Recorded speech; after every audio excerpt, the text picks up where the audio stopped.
The rain in Berlin wasn't a cleansing deluge, but a persistent, oily drizzle reflecting the grey concrete and perpetually overcast sky. It smelled faintly of coal dust and something metallic, a residue from the constant manufacturing that fueled the Reich's relentless expansion.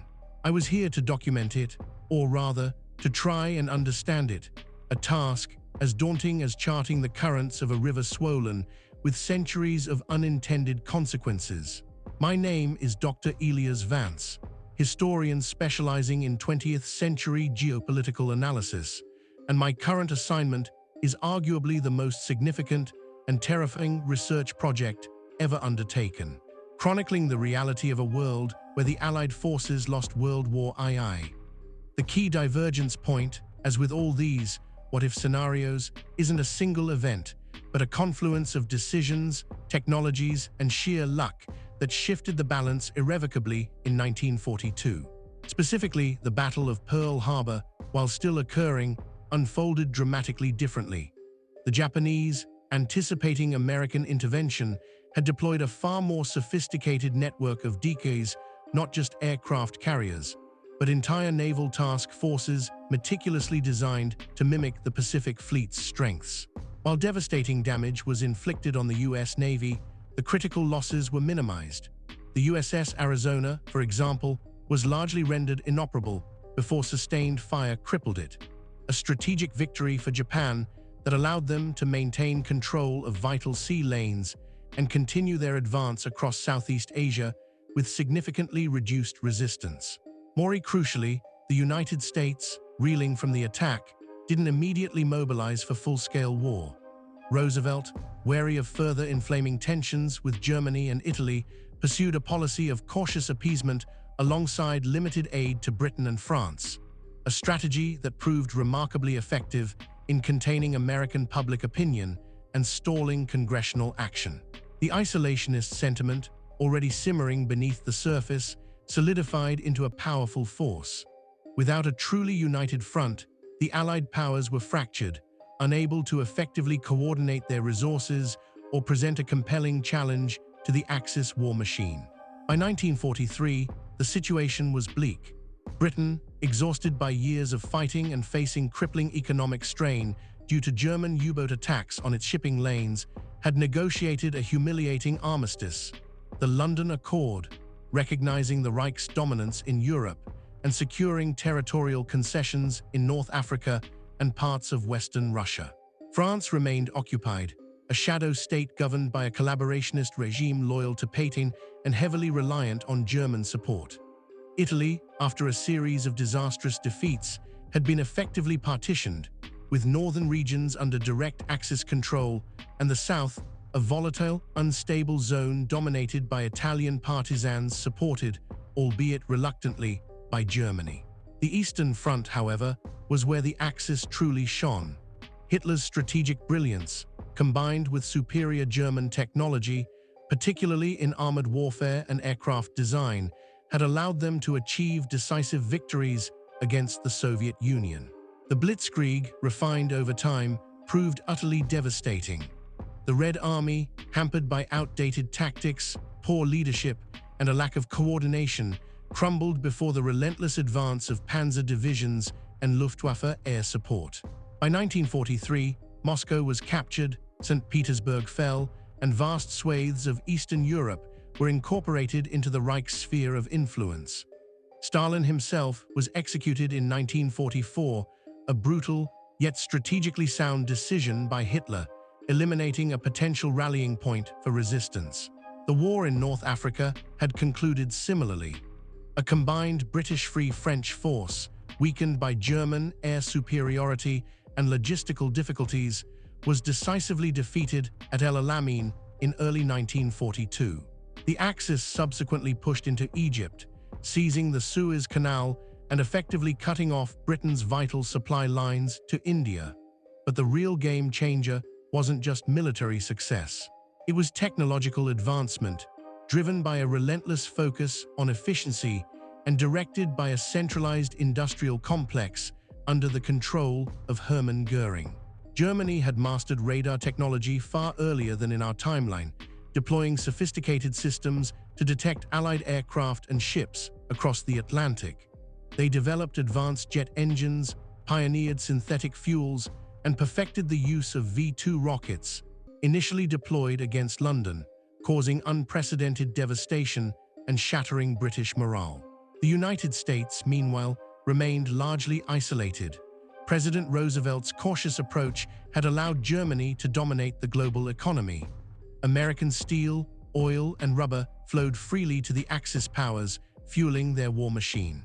The US military was a shadow of its potential, underfunded, poorly equipped, and hampered by bureaucratic infighting. The Pacific Theater became a brutal stalemate. Japan, controlling vast swathes of Southeast Asia and Australia, engaged in a protracted, grinding war against a weakened American effort, largely confined to island-hopping campaigns fought with dwindling resources and increasingly desperate tactics. By 1948, the world map had been irrevocably redrawn.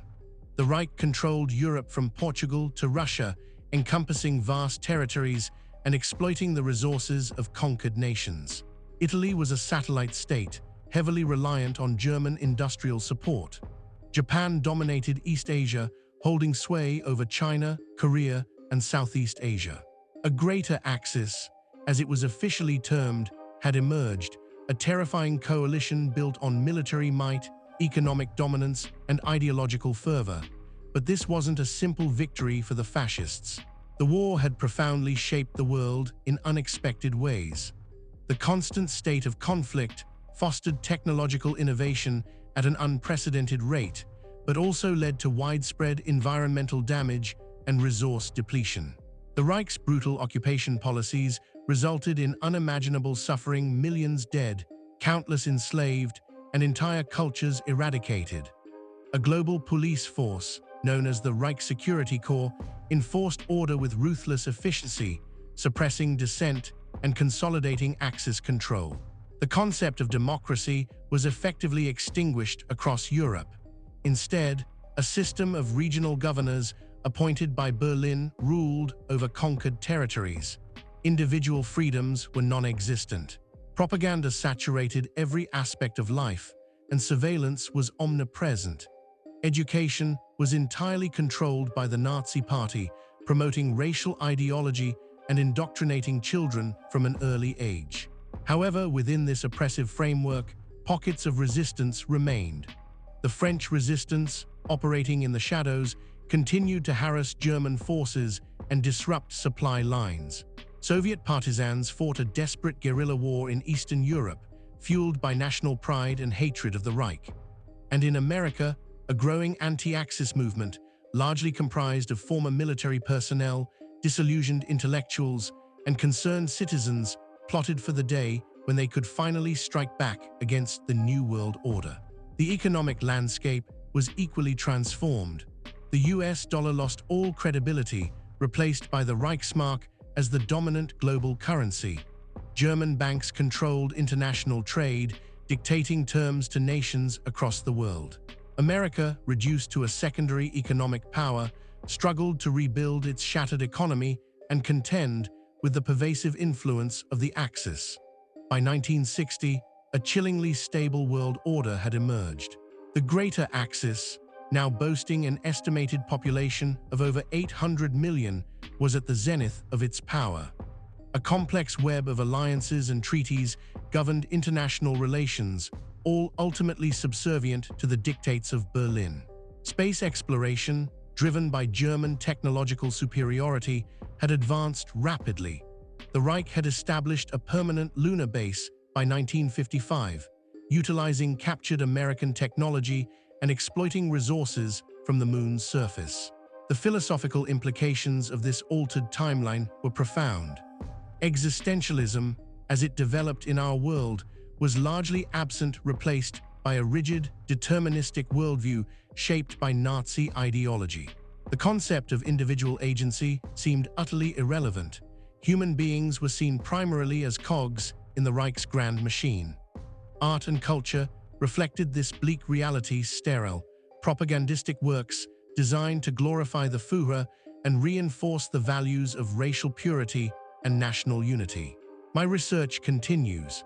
I've spent months analyzing archival documents, studying satellite imagery of this alternate world, and interviewing surviving members of resistance movements scattered across Europe. The sheer scale of the Axis victory is almost incomprehensible.